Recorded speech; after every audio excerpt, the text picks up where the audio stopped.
무더기와 드자비하는 가운데 입추 절기를 맞았습니다. 끝없이 이어지는 폭염 속에서 맞이한 이 가을의 시작이 놀랍습니다. 아침 저녁 바람 끝이 달라지는 이 계절의 리듬 속에 하나님의 보이지 않는 손길이 함께하고 계심을 여러분 믿으시기 바랍니다. 눈에 잘 보이지 않아도, 잘 느껴지지 않아도 하나님께서는 우리 삶의 자리에 깊숙이 관여하시며 우리와 동행하고 계시는 것입니다. 어떠한 형편과 상황 속에 있다 할지라도 하나님께서 때에 따라 내려주시는 그 순학빛처럼 우리 영혼을 새롭게 하고 삶을 다시 이렇게 세워내시는 그 은혜가 함께하여 주실 것입니다. 오늘 그 믿음으로 나아가시기를 다시 한번 예수 이름으로 축원드립니다. 마틴 부부는 그런 말을 합니다. 모든 참된 삶은 만남이다. 그러니까 누구를 만나느냐가 우리 인생을 결정짓는 매우 중요한 일이 되며 변수가 된다는 말이 되겠습니다. 지금의 나는 나를 스치고 지나간 수많은 사람들이 남겨두고 간 흔적들, 그렇게 빚어짐을 통하여 세워진 존재라는 것이죠. 그렇게 볼 때 내가 주체적으로 내 뜻대로 살아간다 하지만은 사실은 부모님의 흔적이 내 삶의 모습 속에 녹아있고 또 내 인생에 영향을 끼친 수많은 사람들의 흔적, 또 가르침, 돌봄, 그러한 빚어짐을 통하여 우리가 지금 서 있다는 것입니다. 그렇게 볼 때 우리 인생에서 가장 중요한 만남, 우리 인생을 전혀 다른 방향으로 이끌어가는 놀라운 만남은 바로 하나님과의 만남이 되겠습니다. 그리고 그 만남은 하나님의 절대적인 부르심으로 이루어졌다는 사실입니다. 고린도전서 1장 9절 말씀 보면 이렇게 말씀합니다. 너희를 불러 그의 아들 예수 그리스도 우리 주와 더불어 교제하게 하시는 하나님은 미쁘시도다. 우리를 부르셔서 주 예수 그리스도와 교제하게 하셨다는 겁니다. 동행하게 하셨다는 것을 말씀해 주고 있습니다. 저 또한 중학교 졸업식 날 집에 돌아가던 길에 한 전도자를 만나서 복음을 전해 듣고 교회 생활을 시작하게 되었습니다. 그 만남을 통하여 전혀 다른 인생, 지금의 자리에 서 있는 것을 보게 됩니다. 그렇게 놀라우신 하나님의 손길이, 하나님 그 은혜가 우리에게 작동되고 있음을 우리는 잊지 말아야 하겠습니다. 우리는 하나님의 구원의 경륜 속에 부름을 받은 것입니다. 그 부름을 받지 않았더라면 지금 우리는 이 자리에 있을 수가 없습니다. 하나님의 강권적인 부르심, 그 만남을 통하여 지금 우리가 이 자리에 있는 것이죠. 그리고 그 부르심은 철회되지 않는다고 우리에게 말씀해 주고 있습니다. 로마서 11장 29절을 세 번역으로 보면 이렇게 말씀합니다. 하나님께서 주시는 고마운 선물과 부르심은 철회되지 않습니다. 철회되지 않는 그 부르심, 이것이 우리 희망의 뿌리가 된다는 것입니다. 우리 소망의 근거가 됨을 말씀해 주고 있는 것입니다. 탕자는 아버지를 떠나버립니다. 내 뜻대로, 내 생각대로 내 인생을 펼치겠다고 그렇게 집을 버리고 떠나버리는 것이죠. 하지만 그는 결국 세상에서 실패합니다. 처절하게 인생의 막장까지 가게 됩니다. 그럼에도 불구하고 그에게 소망이 있었던 이유는 그 자식을 사랑하기를 철회하지 않은, 포기하지 않는 아버지의 사랑이 있었기 때문입니다.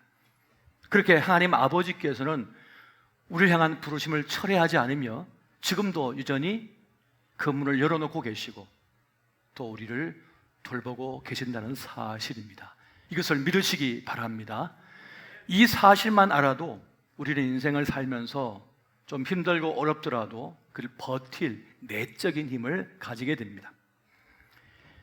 지금 보이지 않아도, 지금 느껴지지 않아도 하나님의 돌보심, 내 삶의 자리에 함께 하시는 하나님 계신다는 사실이죠. 이것이 우리를 살게 하는 것입니다. 우리를 향하신 하나님의 부르심은 두 가지입니다. 하나는 구원으로의 부르심이고 또 하나는 사명으로의 부르심입니다. 먼저 이 구원으로의 부르심이 무엇일까요? 하나님께서 우리를 부르심은 우리를 구원하기 위함이셨습니다. 어떤 상황 속에 있든지, 어떤 죽을 죄에 있든지, 어떤 형편 속에 있든지 간에 주님은 우리를 살려내시기 위하여 부르십니다. 어떤 이들의 외침을 통하여, 손길을 통하여 우리를 계속하여 불러주시는 것입니다. 그렇게 하여 멸망치 않고 구원받게 하고자 하시는 것입니다. 우리가 잘 알고 있는 요한복음 3장 16절 말씀, 우리 다 함께 또박또박 한 목소리로 함께 보시겠습니다. 시작. 하나님이 세상을 이처럼 사랑하사 독생자를 주셨으니 이는 그를 믿는 자마다 멸망하지 않고 영생을 얻게 하려 하심이라. 아멘. 아멘이십니까? 하나님께서 우리를 사랑하셨습니다. 아끼셨습니다. 그래서 우리를 부르셔서 하나님을 자녀 삼아주시고 영생을 얻게 하셨습니다. 하나님께서는 우리를 구원하시기 위하여 아끼시는 것이 없었습니다. 그래서 독생성자인 예수 그리스도를 이 땅에 보내주셔서 우리의 생명을 살리기 위하여 대신 죽게 하셨습니다. 생명이 생명을 속전하도록 하셨던 것입니다. 그렇게 예수님께서는 하나님 아버지의 부르심에 따라 이 땅에 내려오셨고 자신의 목숨, 생명을 바쳐 우리를 구원하여 주신 것이었습니다. 그래서 이 세상에 가장 소중한 것이 생명이라고 하는 것입니다. 우리는 살면서 대단해 보이는 것이 많음을 압니다. 권력도 대단해 보이고 어떤 금은 보아도 대단해 보이며 어떤 권세, 소유도 대단해 보입니다. 하지만 하나님께서는 그것보다 더 소중한 것이 생명임을 아셨기 때문에 우리에게 생명을 주고자 하셨습니다. 여러분, 세상에 참 많은 소유, 권세, 인기, 명예가 있습니다만 생명을 잃고 나면 아무 쓸데가 없습니다. 기억해 주는 사람도 없습니다. 그냥 사라져 갈 뿐인 거예요. 우리는 우리를 구원하시기 위하여, 우리에게 생명을 주시기 위하여 독생자인 예수 그리스도를 죽게 하셨다라고 한 사실을 통하여 우리가 얼마나 소중한 존재임을 깨닫게 됩니다. 천하보다 귀한 생명 존재라고 하는 것을 우리는 이 십자가 사건을 통하여 깨닫게 되어집니다.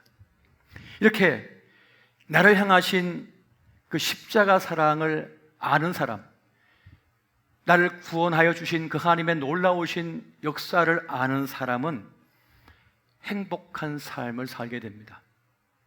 이 세상에 좀 가진 것이 없고 좀 어려움을 당해도 행복한 삶을 살 수 있게 됩니다. 하나님의 사랑, 하나님의 구원을 확신한 사람은 그런 삶을 살 수 있다는 것입니다. 한번 따라해 보십시오. 구원을 확신하면 세상 욕심에서 벗어난다. 사실 이 땅의 모든 아픔과 슬픔은, 고통은 욕심 때문에 벌어진 일들입니다. 욕심이 잉태한 즉 죄를 낳고 죄가 장성한 즉 사망을 낳는다는 이 말씀은 진리입니다. 세상 욕심 때문에 사람들은 잔인해집니다.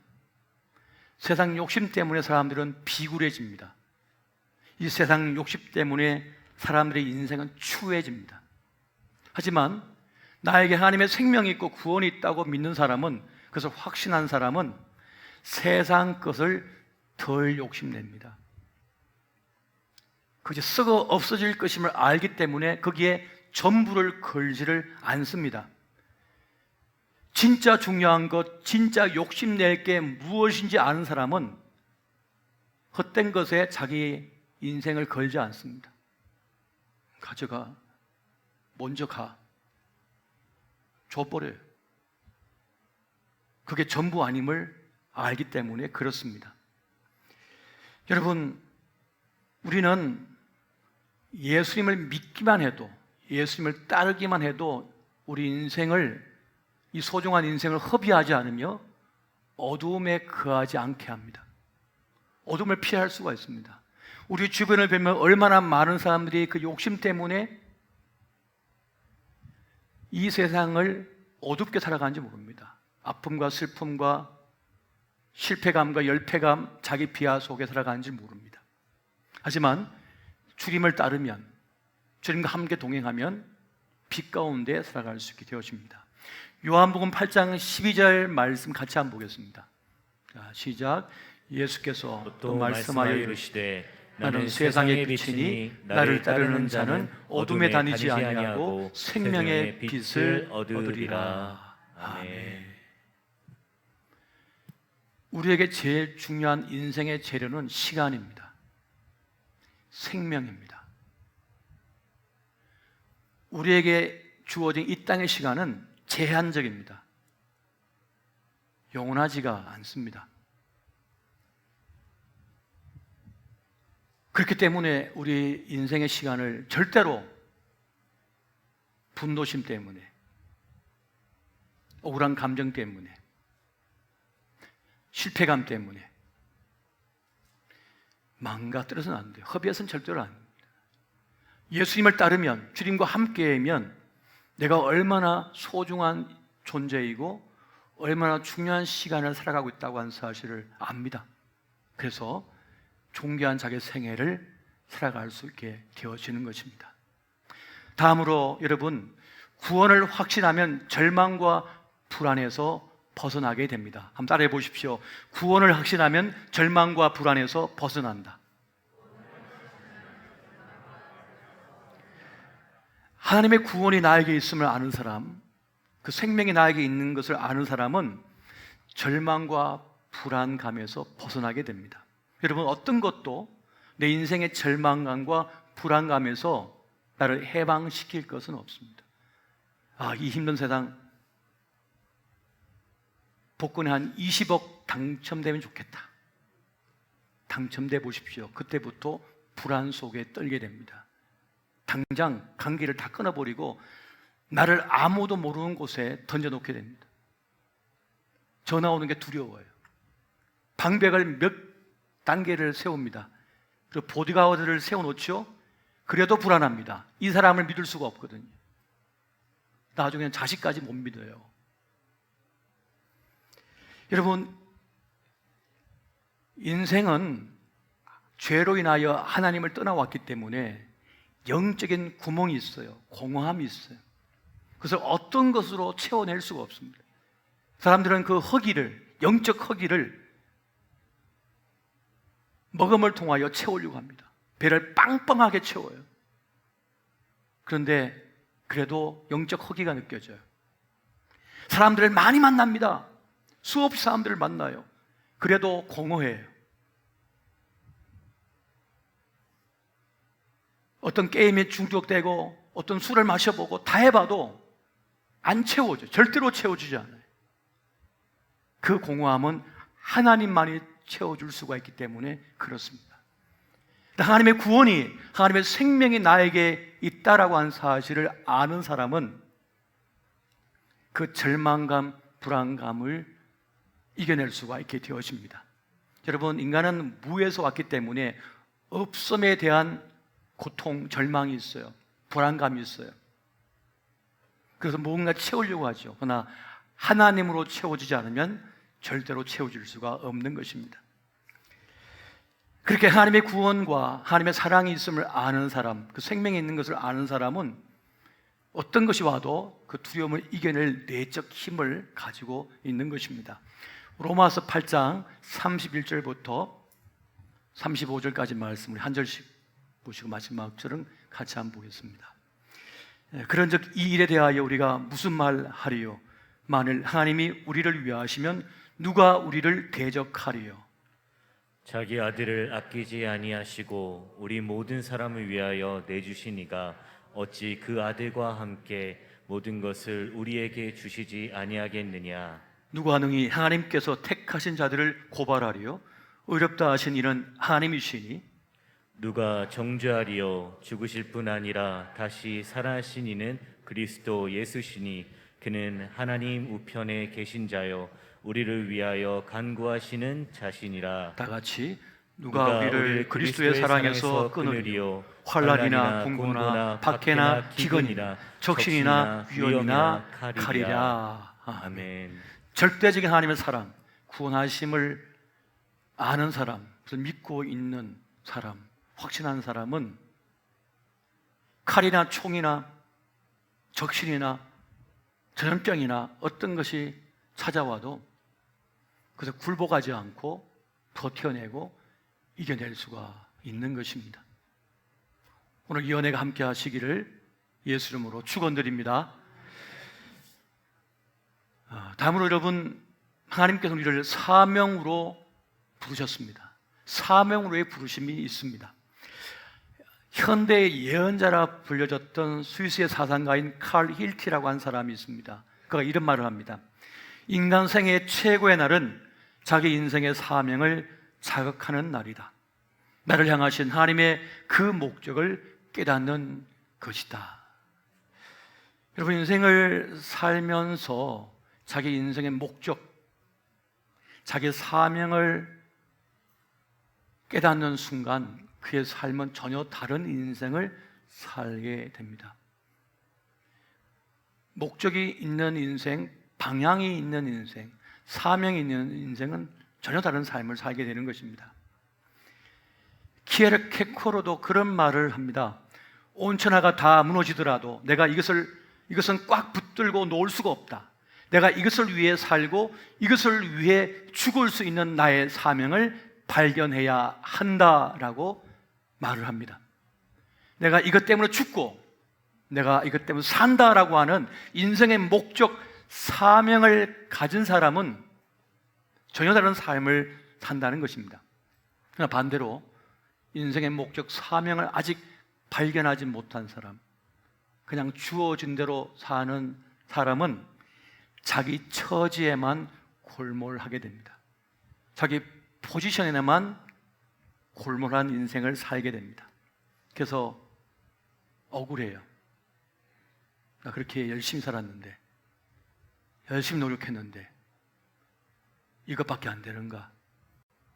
이 자리에 있는가? 하면서 울분이 나요. 성실하게 살았거든요. 정말 열심히 달려왔거든요. 그런데 이것밖에 되지 않는가? 자기 포지션을 보며 억울한 마음이 가득 찹니다. 그래서 생각합니다. 이 세상의 구조가 잘못돼. 누가 중간에 빼먹었을 거야. 나에게 불이익을 줬을 거야. 이 세상을 향한 분노가 끓어오르는 거예요. 왜? 용납이 되지 않기 때문에 그렇습니다. 하지만 오늘 본문의 사도 바울은 억울한 감정이 없어요. 분노가 없습니다. 바울의 관심은 자기의 처지가 아니라 사명에 집중하고 있었기 때문입니다. 그런 구원의 복음을 전하다가, 죽어간 영혼들을 구원하기 위하여 복음을 전하다가 매를 맞고 던져지고 그리고 미움을 당하고 감옥에 갇히고 죽을 위기를 수없이 많이 당하게 됩니다. 그럼에도 불구하고 그에게 억울함이 없습니다. 어떻게 하면 복음을 더 잘 전할 수 있을까? 어떻게 하면 저곳에 가서 내가 복음을 전할까라고 하는, 영혼을 구원할까라고 하는 그것에만 골몰한 것을 우리가 보게 됩니다. 너희는 먼저 그의 나라와 그의 의를 구하라라고 말씀하셨습니다. 이게 무슨 말입니까? 목적 있는 삶을 살라는 것입니다. 사명감을 가진 사람이 되라는 말씀을 우리에게 주고 있는 것입니다. 여러분, 우리 인생의 성공, 승리는 어떠한 처지에 있는 것이 아닙니다. 어떤 포지션에 있는 것이 아닙니다. 그것에 걸지 말라고 하십니다. 그 사명을 잘 감당했느냐, 그 부르심 앞에 헌신했느냐가 우리 인생의 성공과 실패의 관건이 된다는 것입니다. 여러분, 사람이 자기 있음을 경험하는 때가 있어요. 자기 인생의 가치를 느낄 때가 있습니다. 그때는 생명을 살리는 일을 했을 때입니다. 누군가를 불우한 처지에서 구출해냈을 때, 절망에 달리는 사람을 살려냈을 때, 죽을 위기에 있는 사람을 삶의 길로 이끌어냈을 때 사람은 희열을 느낍니다. 나 살아있음, 내 인생의 참 행복을 경험하게 되는 것입니다. 생명을 가진 모든 존재는 거기에 기쁨을 느끼도록, 가치를 느끼도록 주님께서 만드셨습니다. 바로 하나님께서 그러한 존재이시기 때문에 우리를 그러한 존재로 만드신 것입니다. 여러분, 잘 먹고 살았는데, 웬만한큼 내가 가졌는데 행복이 안 느껴져요. 내가 싸워 이겼는데 안 행복해요. 내가 많이 가졌고 많이 누리고 많이 먹었는데 속만 썩여요. 소화가 안 되고.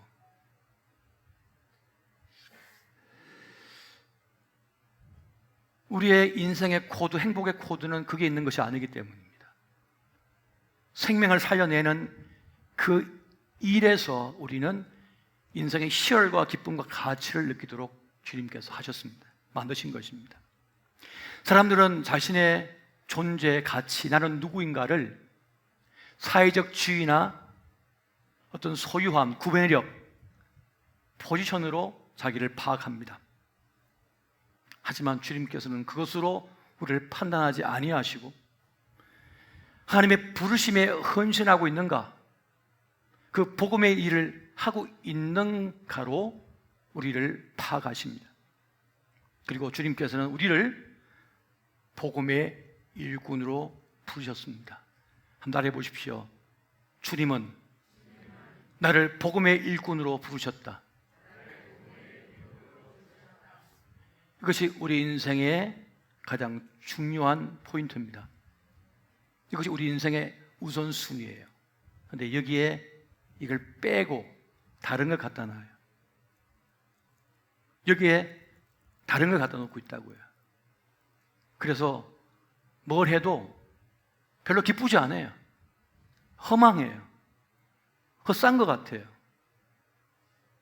하지만 주님께서 부여하신 그 사명을 붙들 때 내 인생의 가치, 나 있음을 깊이 경험하게 되는 것입니다. 하나님께서 일하시는 방식이 있습니다. 그것은 언제나 하나님의 비전을 선포하셔요. 그 꿈을 선포하셔요.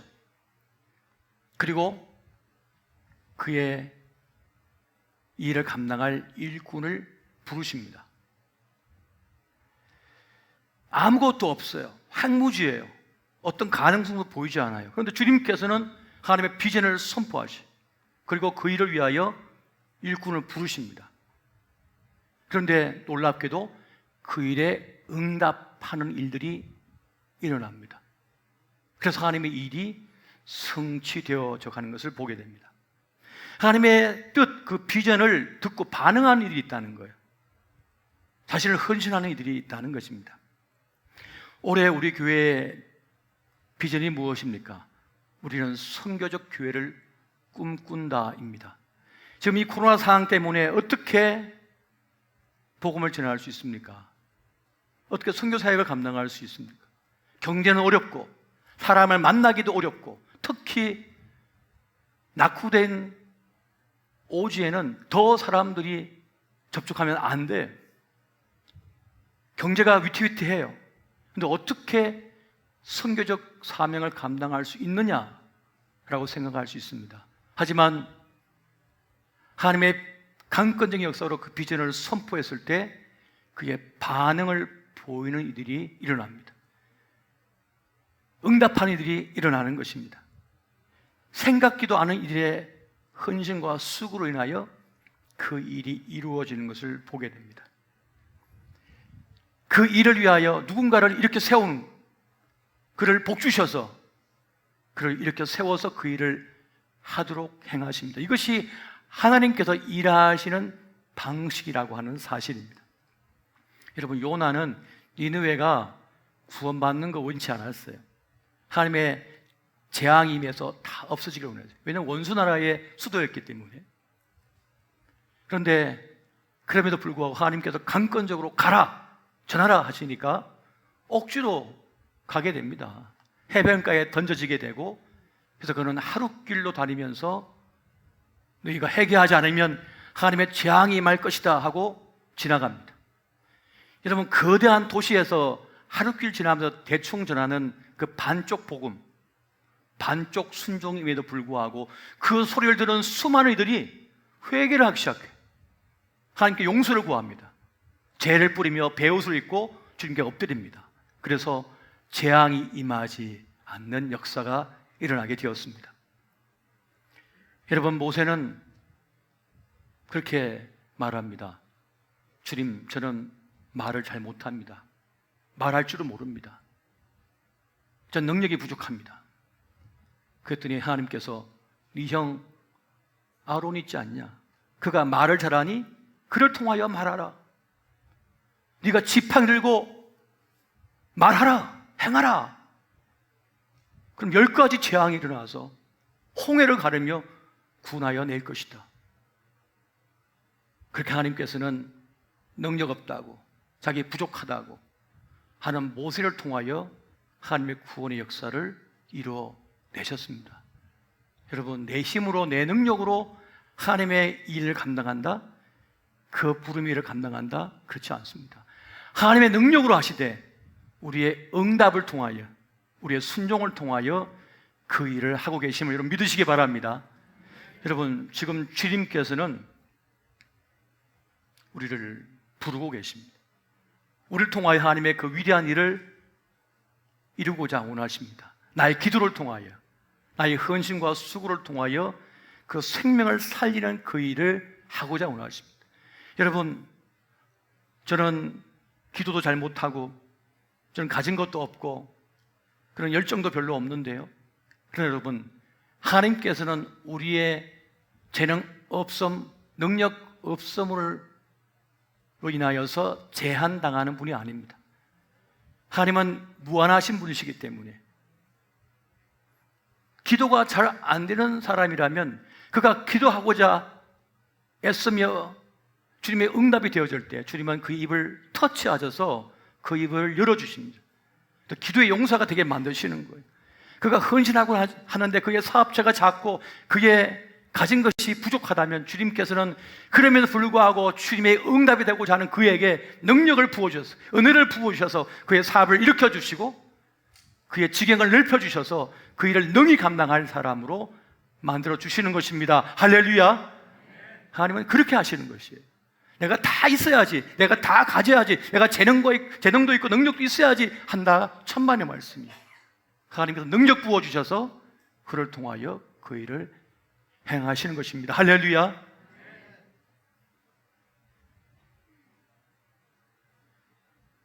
에스더에게 말하잖아요. 오늘 네가 잠잠하면 유다의 구원은 다른 일을 통하여 이루어질 것이다. 내가 잠잠하면 주님은 다른 사람을 통하여 그 일을 해버리시는 것입니다. 여러분, 우리 인생에 주어진 사명은 바로 복음의 일이며 구원의 복음을 전하는 선교적 사명이 됩니다. 이 사명을 여러분 잊지 마시기 바랍니다. 오늘 저는 사도 바울의 이 결기 어린 결단, 그 고백이 우리의 고백이 되었으면 참 좋겠습니다. 사도행전 20장 24절 말씀 같이 한번 보겠습니다. 자, 시작. 내가 달려갈 길과 주 예수께 받은 사명 곧 하나님의 은혜의 복음을 증언하는 일을 마치려 하면 나의 생명조차 조금도 귀한 것으로 여기지 아니하노라. 아멘. 주님께 받은 사명, 오늘 이 바울의 고백은 우리의 고백이 되어야 할 줄 믿습니다. 주님께서 그 부름을 우리에게 주고 계시는 것입니다. 주님 앞에 나아가 그 부름 앞에 응답하여 하나님의 위대한 그 일에 동참하는 주의 충성된 일꾼 되시기를 예수 이름으로 축원드립니다. 저도 주의 종으로 사역을 합니다만 때때로 영적 침체에 빠질 때가 있고 이 사명의식이 약화될 때가 있어요. 그때마다 제가 늘 펼쳐보는 것이 있습니다. 그것은 터키에 있었던 순교 사건입니다. 그것이 영상으로 만들어진 것이 있는데 그것을 볼 때마다 다시 용기를 얻고 다시 사명감에 불타오르곤 합니다. 이 시간 잠시 그 영상을 함께 보시고 기도의 자리로 나아가길 원합니다.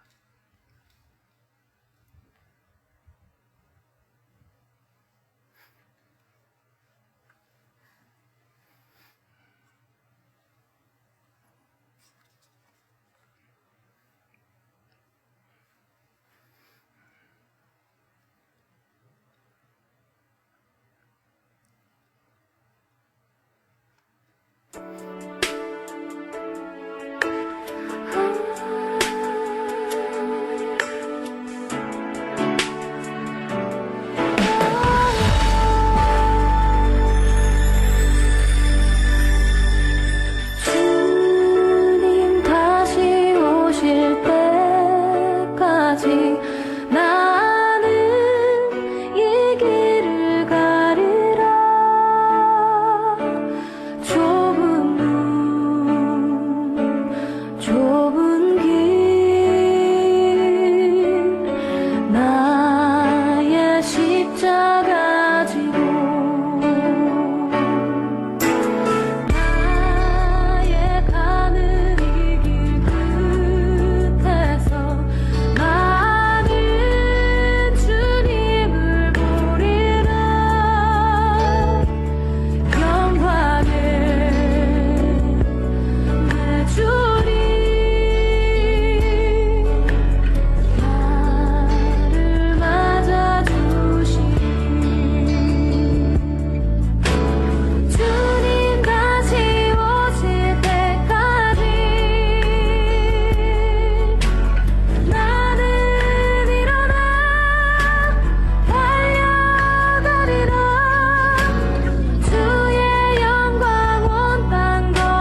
구함할 이 땅에 구원의 복음을 들고 들어온 선교사들은 이 땅의 풍토병과 그리고 척박한 환경 속에서 죽어가야 했습니다.